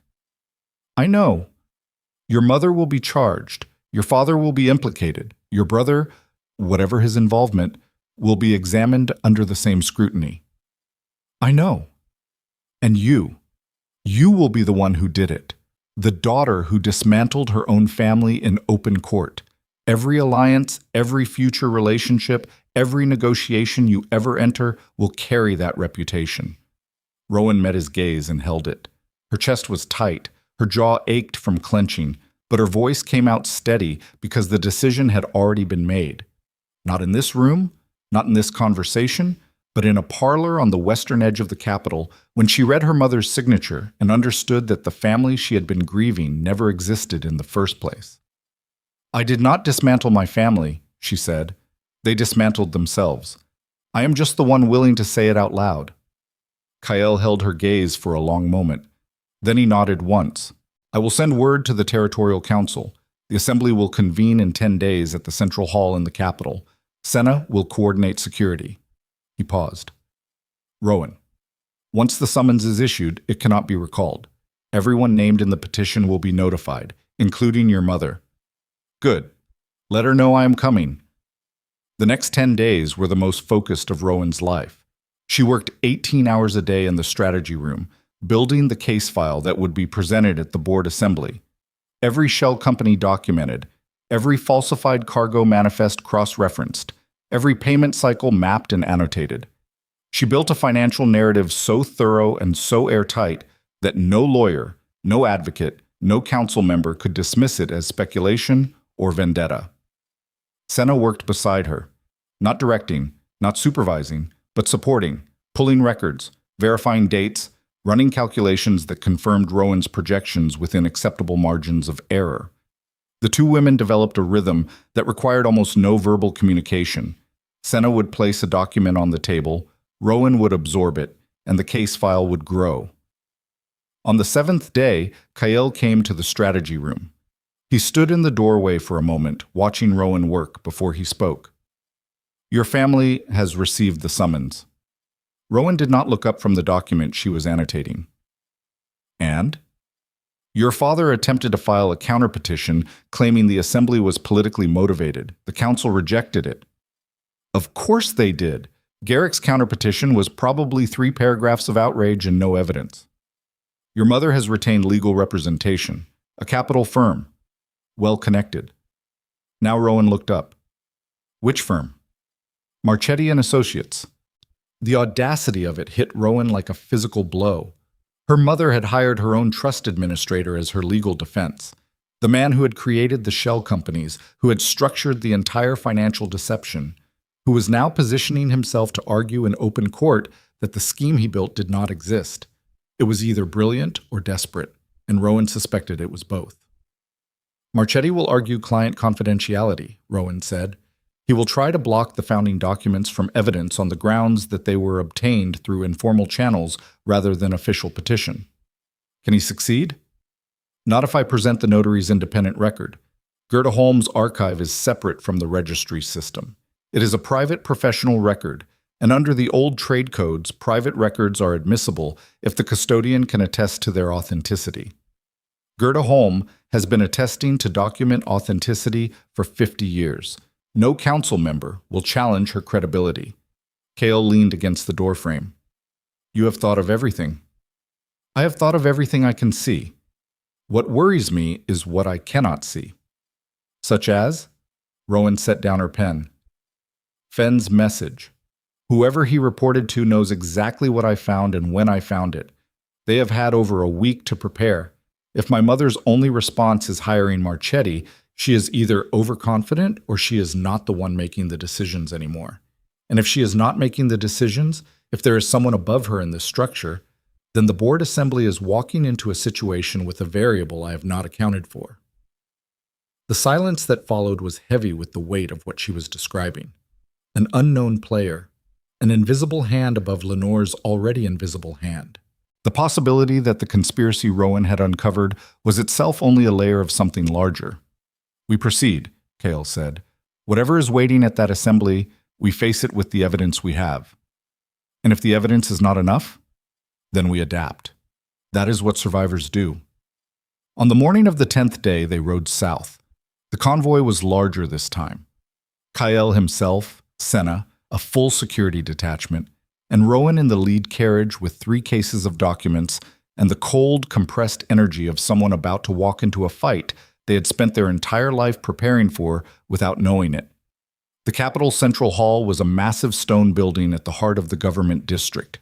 Its main chamber could seat 300, and when Rowan walked through the doors that afternoon, every seat was filled. Word had spread. A contract wife from a disgraced Pack family calling a formal accounting against her own mother. The story had traveled through the territory like fire through dry timber, and everyone who could claim a reason to witness it had come. Rowan walked to the petitioner's table at the front of the chamber. Her steps echoed on the stone floor. She could feel the eyes on her, hundreds of them, assessing, calculating, waiting to see whether she would prove to be the brave truth-teller or the ungrateful daughter who destroyed her own bloodline for ambition. She did not care which narrative they chose. She cared about the evidence. The respondents' table was occupied by Marchetti, flanked by 2 junior associates and a stack of legal filings thick enough to stop a door. Beside them sat Lenore Vale. Rowan had not seen her mother in 5 months. The woman who sat across the chamber looked different, thinner, sharper, with a composure that Rowan now recognized not as grace but as armor.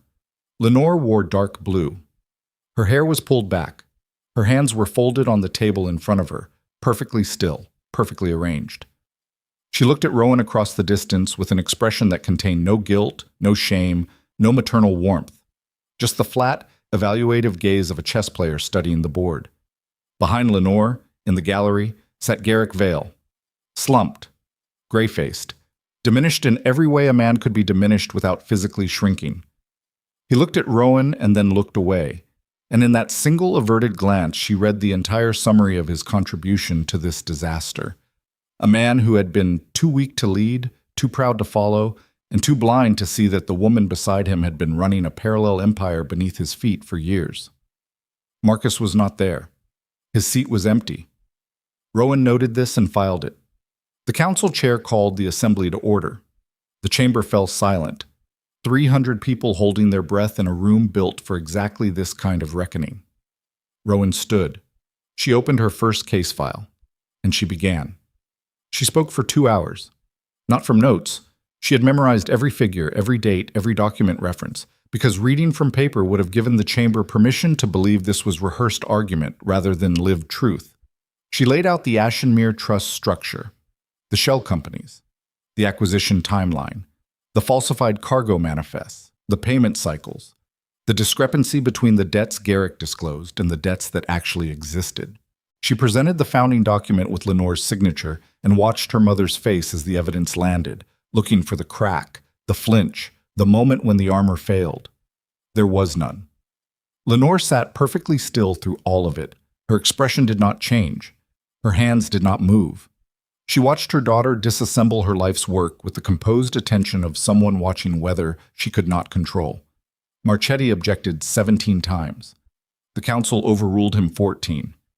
The 3 objections they sustained were procedural: timing of document submission, chain of custody for the notary records, jurisdiction over the cargo manifests. None of them touched the substance of Rowan's case. When Rowan finished, the chamber was silent in a way that felt dangerous. Not quiet, silent. The absence of sound that comes when 300 people simultaneously realize they are witnessing something that will reshape the territory's power structure for a generation.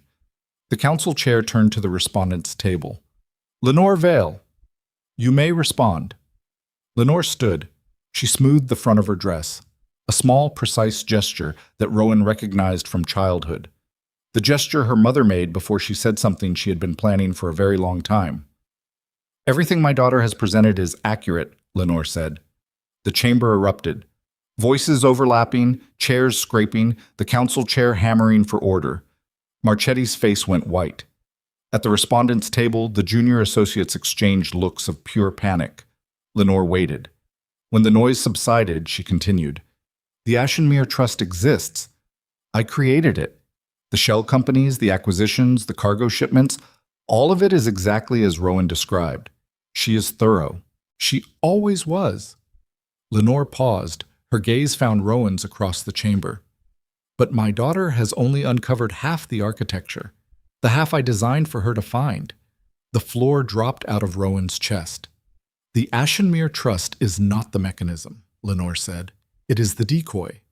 While every investigator, every intelligence team, every brilliant young woman with something to prove was tracing shell companies and payment cycles, the real transfer was happening through a channel no one thought to examine, because no one examines something they already trust."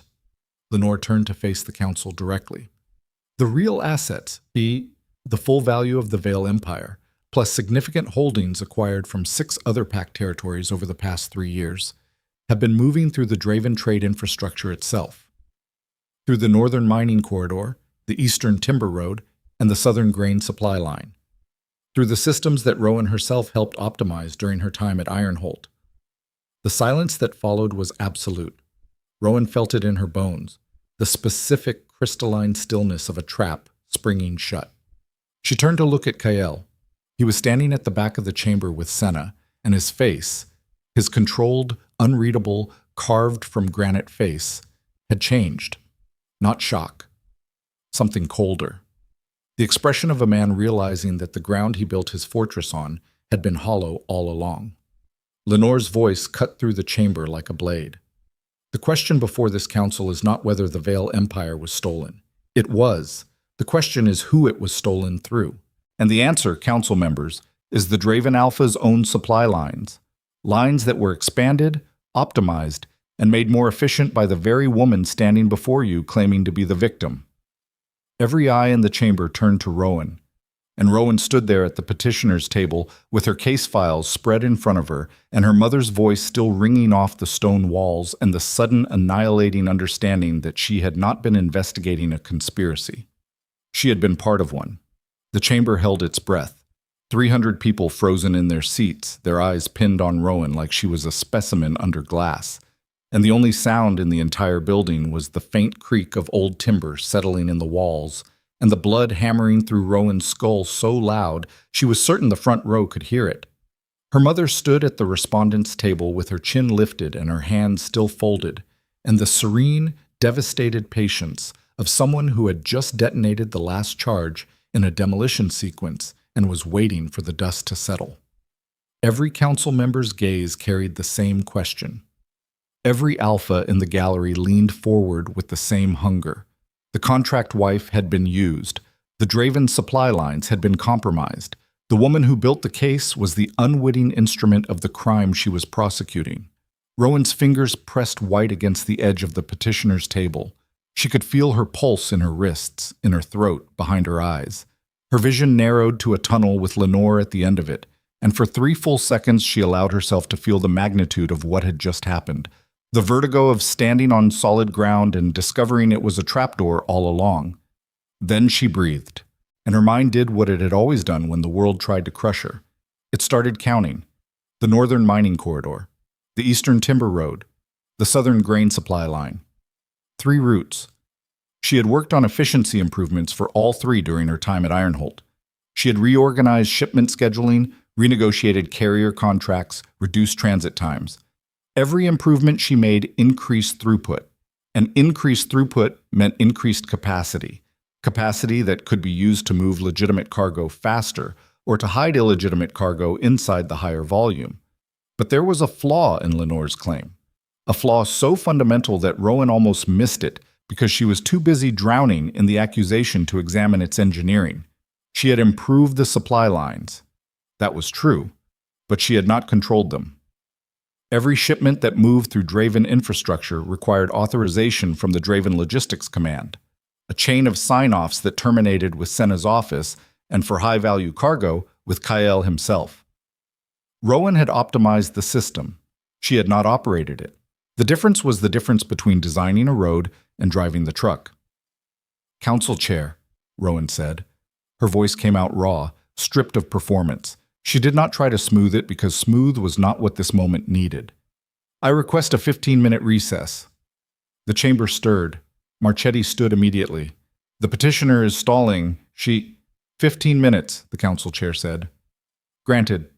Rowan turned from the table and walked toward the back of the chamber where Kael and Senna stood. She walked slowly, not because she was uncertain, but because every step was buying her time to think, and thinking was the only weapon she had left. She reached Kael and stopped. His face was controlled, locked down tight in the way she had learned to read over months of watching him operate. But behind his eyes, in the space where most people kept their panic, she saw something else. Calculation. The same rapid surgical processing she was doing herself. She is lying, Rowan said, low enough that only Kael and Senna could hear. Not about the Ashenmere Trust, not about the shell companies. Those are real. But the claim that assets move through Draven supply lines without Draven authorization is a structural impossibility. Your logistics command signs off on every shipment over 500 weight. If contraband cargo was moving through those corridors, someone inside your operation authorized it. And that someone is not me because I never had signing authority. Kael's jaw tightened. You are saying someone in my command chain is compromised. I am saying your mother did not build this scheme alone. She needed a partner inside Ironholt, someone with the authority to wave cargo through without inspection, someone high enough in your structure that their signature would not trigger a secondary review. Senna's face had gone still. The particular stillness of someone doing mathematics they did not want to finish. The logistics sign-off chain, Senna said quietly. For the northern corridor and the eastern timber road, final authorization goes through my office. I sign those manifests personally.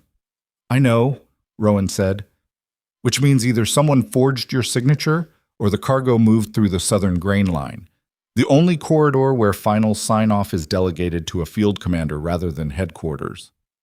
The southern corridor, Kael said, Commander Aldrich Voss. The name landed between them like a stone in still water. Rowan had met Voss twice, a lean, quiet man who ran the southern supply operations with the kind of unquestioned efficiency that made people stop paying attention to what he was actually doing. He had been with the Draven operation for 8 years, trusted, invisible, the perfect inside man. If Voss authorized the shipments, the cargo manifests will carry his seal, Rowan said. Those records are in the Ironholt archive. Senna has access. I can have them within the hour, Senna said. Courier Hawk to headquarters. Kael looked at Rowan. In that look, something passed between them that had nothing to do with evidence or strategy or the 300 people waiting in the chamber behind them. It was recognition.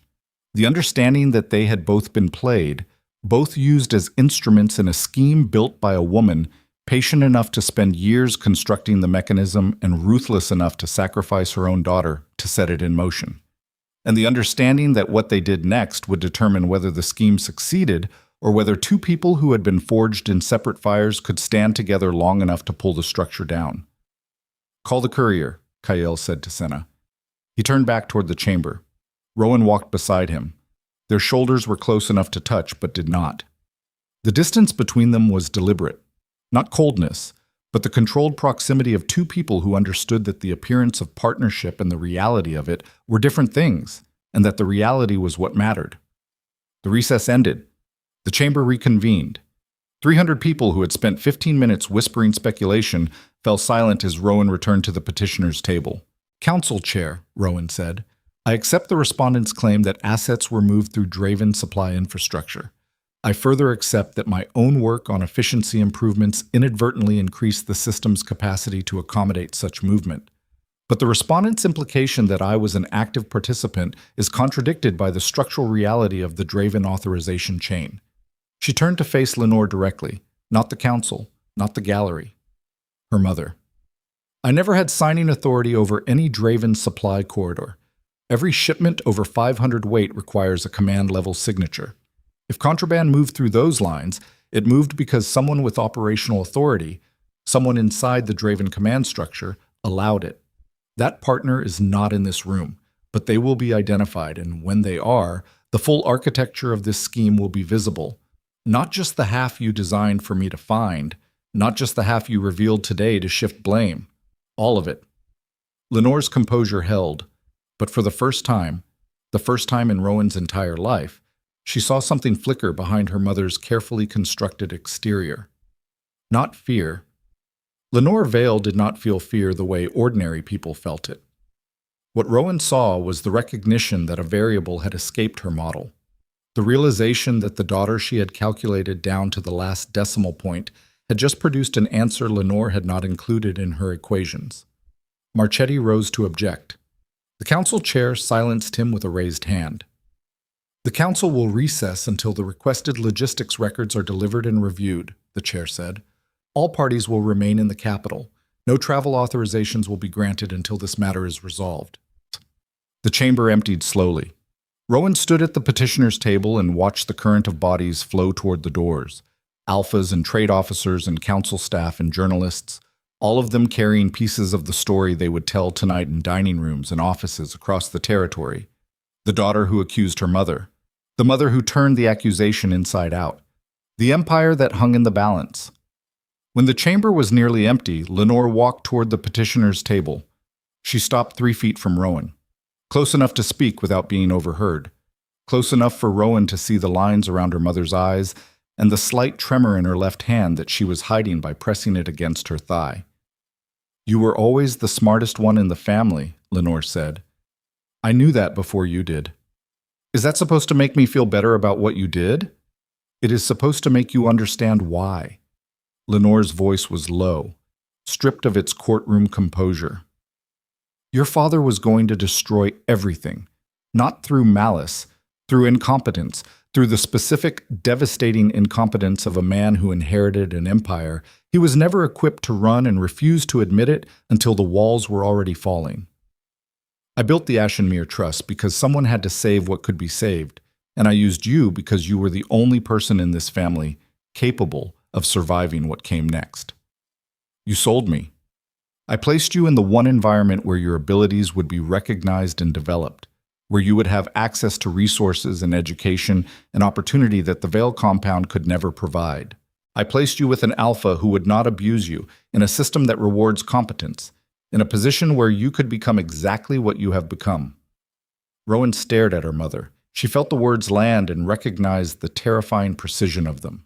Every sentence crafted, every justification load-bearing, the entire argument constructed with the same architectural care that Lenore brought to her financial schemes. And beneath the precision, beneath the rationalization, Rowan recognized something she had never expected to find in her mother: belief. Lenore believed what she was saying.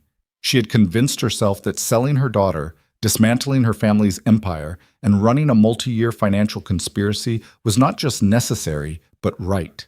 Not just strategic, but caring.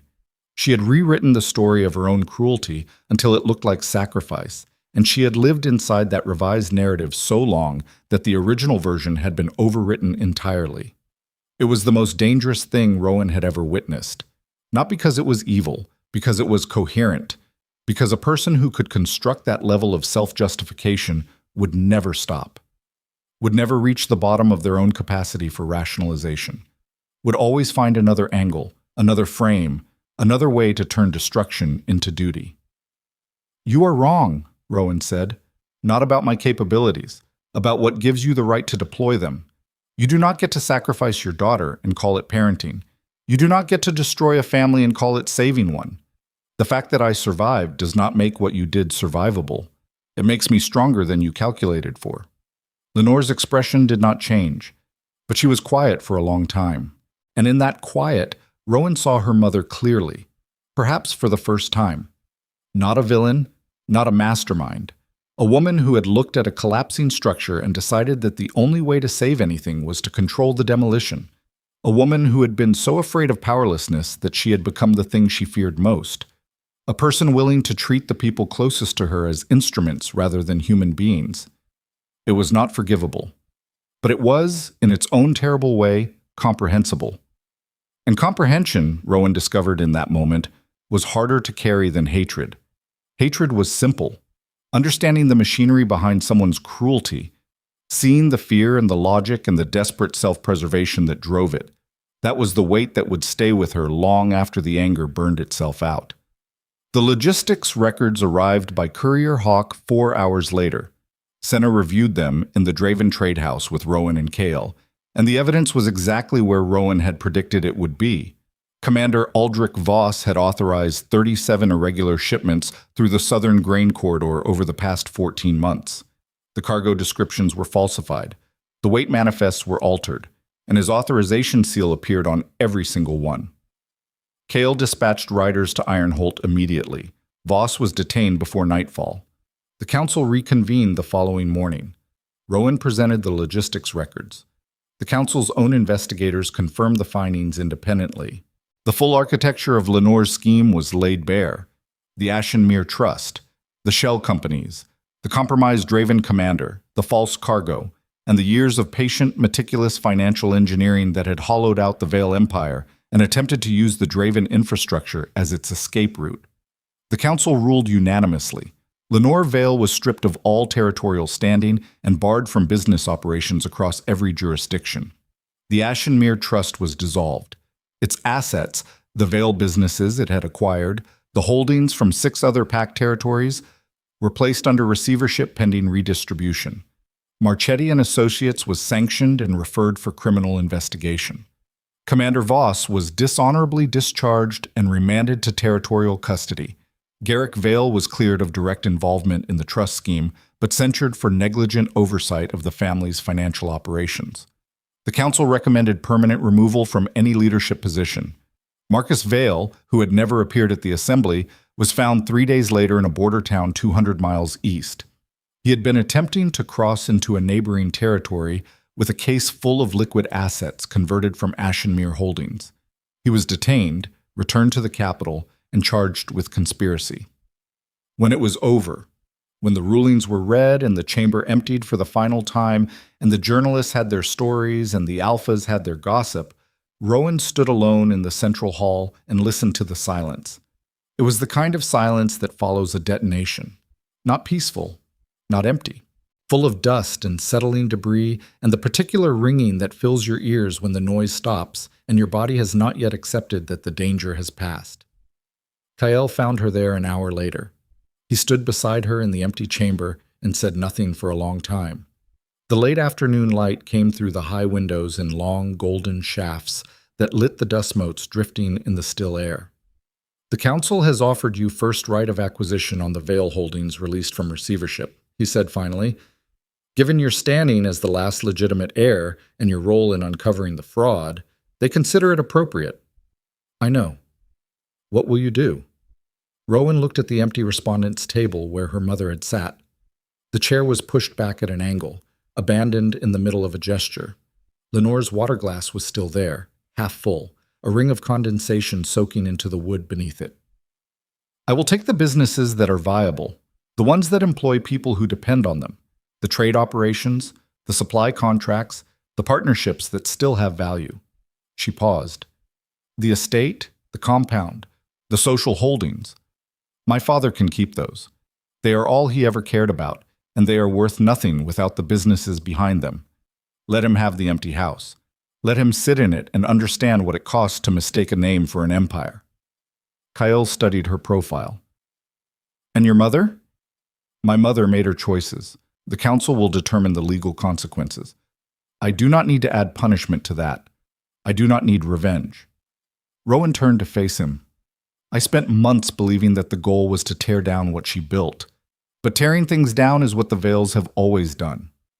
I am going to build something instead, something that does not require sacrificing the people inside it to survive. They left the capital the next day. The road north felt different this time. Not the cold, uncertain passage of a woman being delivered to a stranger's fortress, and not the urgent, compressed urgency of an investigation closing in on its target. This time, the road felt like what it was.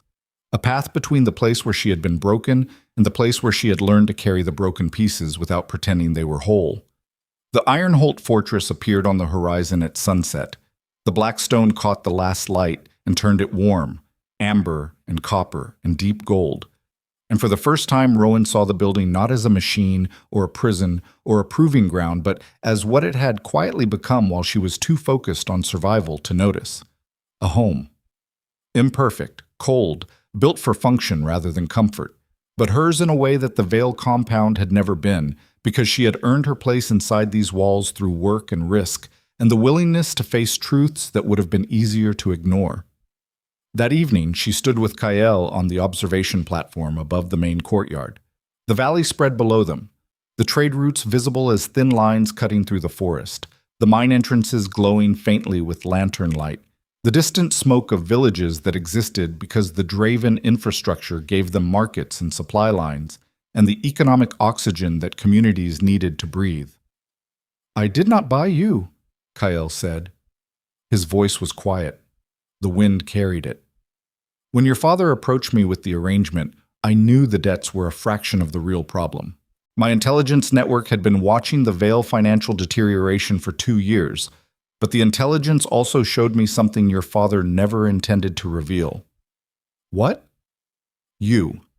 Your private study of the family ledgers, your analysis of the trade routes, the projections you wrote at 14 that were more sophisticated than anything your father's advisors produced. I accepted the arrangement because the alternative was worse. Your mother had already begun shopping you to 3 other alphas, all of whom would have used you as a political token and discarded you when your utility expired." He paused. "I accepted because I could offer you something none of them would, a system that would recognize what you are." Rowan stood with that for a long time. The wind moved through the valley and carried the smell of pine and cold stone and the distant metallic sharpness of the mines. She thought about the girl who had arrived at these gates 5 months ago with a single travel case and bitten nails, and the kind of anger that could have consumed her if she had let it. She thought about what that girl had become, not through some dramatic transformation, not through a single moment of revelation, but through the slow, unglamorous daily accumulation of work and knowledge and the willingness to look at hard truths without flinching. She had not been saved. Not by Kael, not by Senna, not by the fortress or its systems or its opportunities. She had saved herself, one decision at a time, in the space between what was done to her and what she chose to do about it. And the distance between those two things, between what happens to a person and what a person makes from what happens, was the only territory that truly belonged to her. "Equal partners," she said. Kael looked at her. "Not a contract wife. Not a strategist on your payroll. Equal partners. The Vale holdings I acquire merge with the Draven infrastructure under joint authority. Shared decision-making, shared risk, shared credit." She met his gaze. "I earned this.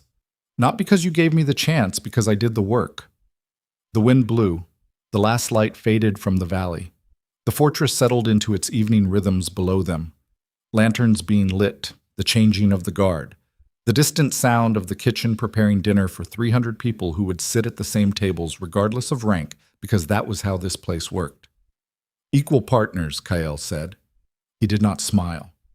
But he extended his hand, and when Rowan took it, his grip was firm and warm and carried the weight of a man who had spent his life building something strong enough to share. They stood there on the platform above the empire they would run together. The woman who had been sold and the man who had offered her the only thing worth more than freedom. A place where what she could do mattered more than where she came from. A place where the daughter they discarded became the architect of everything they lost. Below them, the valley darkened. The trade routes faded into shadow. The lanterns of Ironholt burned steady against the mountain, and the wind carried the sound of 300 voices rising toward dinner. And Rowan Vale stood in the cold air with iron dust on her skin and looked out over everything she had built and understood at last that the strongest foundations are not the ones that never crack. They are the ones that hold weight after the cracking is done.